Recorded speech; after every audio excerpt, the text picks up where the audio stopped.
Chapter 3: How to use your always-on connection to the universe. You can be standing in the most magnificent field of flowers, but still be missing the magnificence and beauty of it all if your focus is somewhere else. For most of us, our focus is naturally misplaced. It is constantly occupied and taken up by the issues and problems we perceive in our lives. So many of us are far too busy putting out one fire after the next, dealing with one petty concern after the next, that we hardly take the time to notice where we are standing. If we only took the time to look inward, we would immediately recognize the abundance that has always been there. My intention for you, as you read this book, is to completely place all your money issues and perceived problems out of your mind. At least during the time we spend together. Take all of that out of the equation. Understand that you do not have to look at reality unless it pleases you, because even the reality you are going through now is the old reality. It is already in the past, and a new reality is in the process of becoming. Understand that in each moment of your life, energy is always flowing and things are always going into form and out of form. When you become fixated by the physical form of things, by what things have become in the moment, you allow yourself to be taken in by the illusion of that form. When you fixate on your bank balance or on how much money you have at the moment, you allow yourself to believe that it is the whole unchanging reality.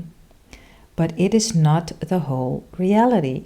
It is your old reality, which is in the process of becoming something else. What that something else is depends on you and your new focus. The good news is that you don't have to be thinking about money all the time to manifest more of it into your life. You don't have to be thinking about financial abundance or prosperity all the time to have it in your life. You can think about any of the thousands of subjects that feel similar in vibration to the subject of wealth, prosperity, and abundance. This means you can just as easily think about something that feels good for you, and money will flow easily into your experience as you relax. This frees up a lot of burden for most people because it means that they no longer need to fuss over the small details of their lives. You no longer need to repeat affirmations or engage yourself in continued detailed visualizations. Of course, you can still continue to engage in them if they make you feel so happy and good, but it is just as alright if you choose to skip them. Know that your good will still flow to you, even if you did not do any of the minute planning or asking. If you left everything up to the universe and dropped your feelings of worry and fear, everything good will still happen for you, in a way that pleases and delights you. The ego thinks that it has to do all sorts of planning to make things happen. As such, it plans and conceives of even the smallest details. Then the ego convinces us that we have to keep visualizing, keep affirming, or keep holding a mental picture in our minds, such that this mental picture will be brought to fruition. This causes much of the stress and dissonance in most people. They are worried that if they lapse in their practice of picturing their good for even one single moment, that things will not happen for them. Give all of these faulty and mistaken beliefs up. Your good is not dependent on anything that you do. Your good is not dependent on you constantly picturing it in your mind. Your good is not even up to you because it's already here. It exists in the here and now. Any mental picture that you strain to hold only creates unnecessary stress and tension in your body system. Picture yourself amongst a beautiful field of flowers. You are here now. The flowers stretch in all directions, as far as your eyes can see. But what if you wrongly believed that you have to picture every single flower in your mind in great vivid detail before they can be there? They would still be there nonetheless, but your mind would be elsewhere. Your mind would be preoccupied with conjuring up an accurate mental picture and ensuring that you get it right. All your enjoyment would be taken away from you. You have just gone from heaven on earth to hell on earth.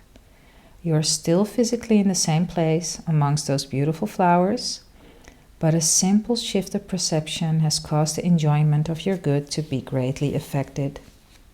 So don't make this mistake for even a moment longer. Turn your focus inwards and recognize the beautiful field of flowers, the infinite abundance that already lies within. This is going to be difficult to do in the beginning, especially if you have adopted an outward focus for your entire life. Most people have learned to judge themselves based on their bank balances for their entire lives.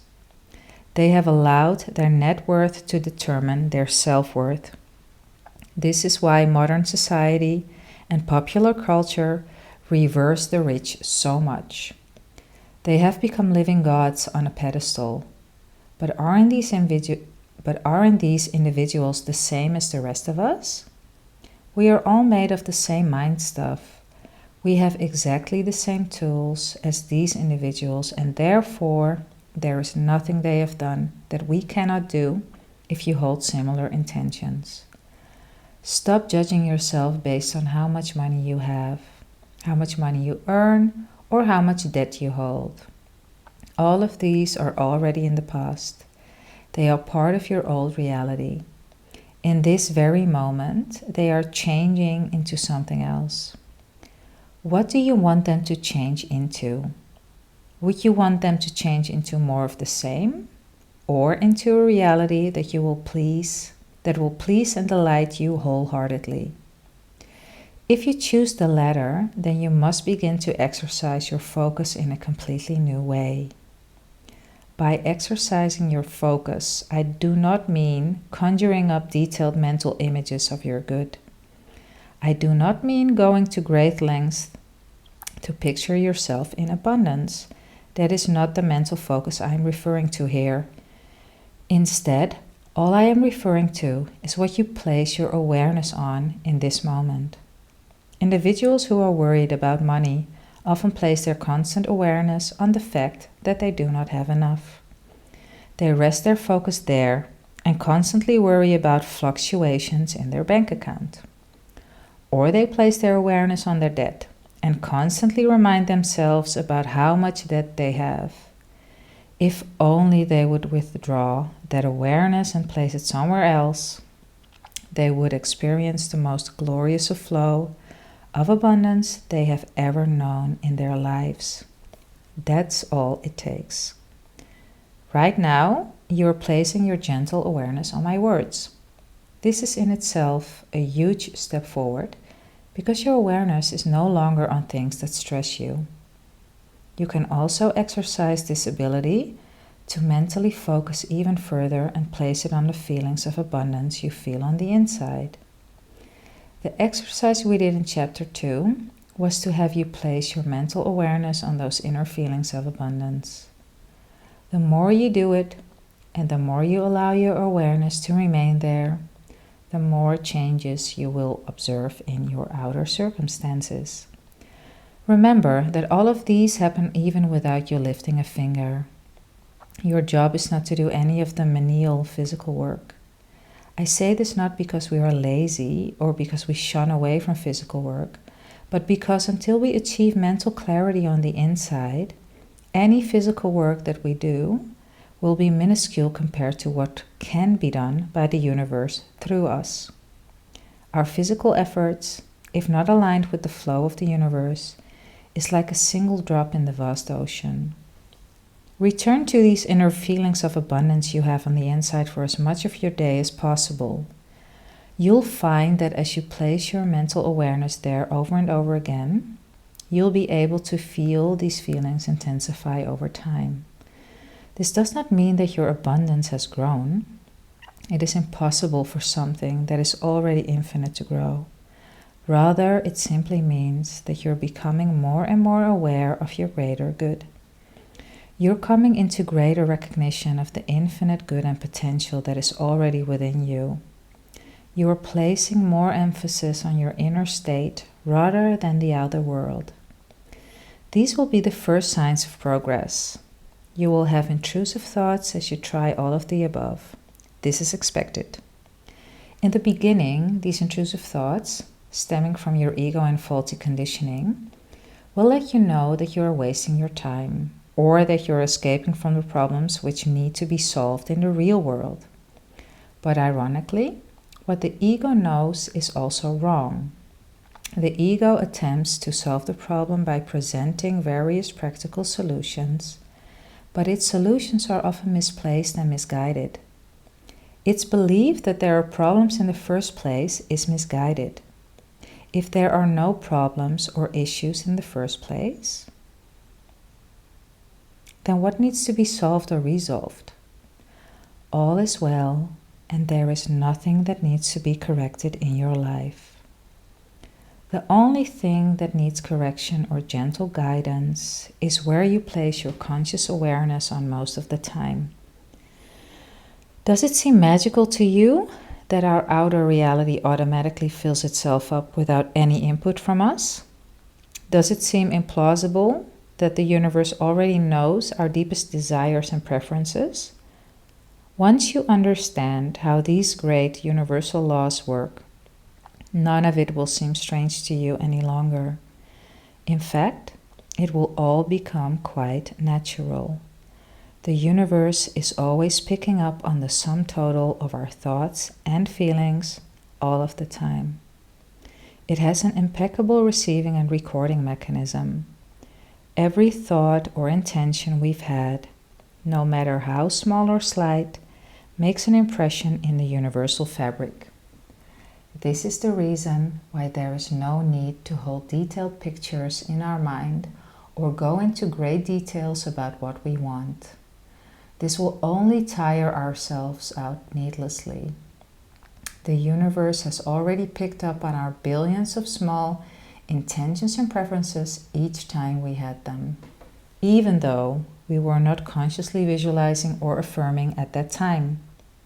In the moment we allow our good to come to us, by completely withdrawing our focus from negative feelings and the perceived issues in our lives, all of these preferences and desires are delivered to us in one fell swoop. But it is not magic. We have simply forgotten that we even asked for certain things at earlier points in our lives. The universe will reveal its inner workings and intricacies to you if you look closely at your life. I am in awe of the magic and miracles that are there when I simply pay attention and notice. Suppose that you step into a meeting room and notice that the temperature is too cold. In that moment, without even realizing it, you have just set an intention for the temperature of the room to be more comfortable. This intention is picked up and held perfectly by the universe. Then you take a seat and notice that the chair is too high. Again, an implicit, unspoken intention for the chair to be of the right height is picked up by the universe. You then notice that you are seated right where you are in your favorite spot of the room. That intention again, this time a positive preference, is picked up perfectly by the universe. As you set your foot down on the carpet, you appreciate how lush the carpeting is and how luxurious the meeting room looks. Again, all of these preferences are picked up and held perfectly by the universe. Take a look at how many intentions we have set in the short span of a few minutes. It is the same for you and me in every moment of our life. As I'm writing this book, I appreciate the comfortable temperature of my room. I'm appreciating the huge and wide screen that allows me to view what I have written without straining my eyes. All of these preferences are picked up upon and held perfectly by the universe. In the moment that we allow our good to come to us, all of these preferences are then delivered back to us in the most appropriate ways. You may step into that meeting room the next time round and find that by chance the temperature is now just right for you. You may also find that by chance the seat is at the right position without you having to adjust it. But all these did not just happen by chance. All of them fell into place because your intentions and preferences gave rise to these desires at earlier points in your life. It may be from the past minute, the past hour, the past week, month, or even decade. But once you have unconsciously set an intention, it is always held in perfect harmony until you change it in some way. The same applies to your financial situation as well. Each time you looked at your finances, you were setting unconscious intentions that were picked up perfectly by the universe. Each time you looked at your bank balance and appreciated or hated it, you were setting intentions for more of the same. And therefore, there is no need for us to even worry about whether we are doing things right.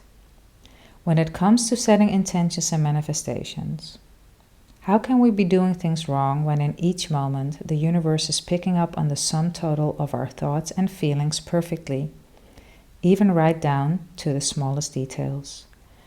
When you realize that you have this constant connection to the universe, you understand your sacred place amongst that field of beautiful flowers and how all this relates to your physical manifestations.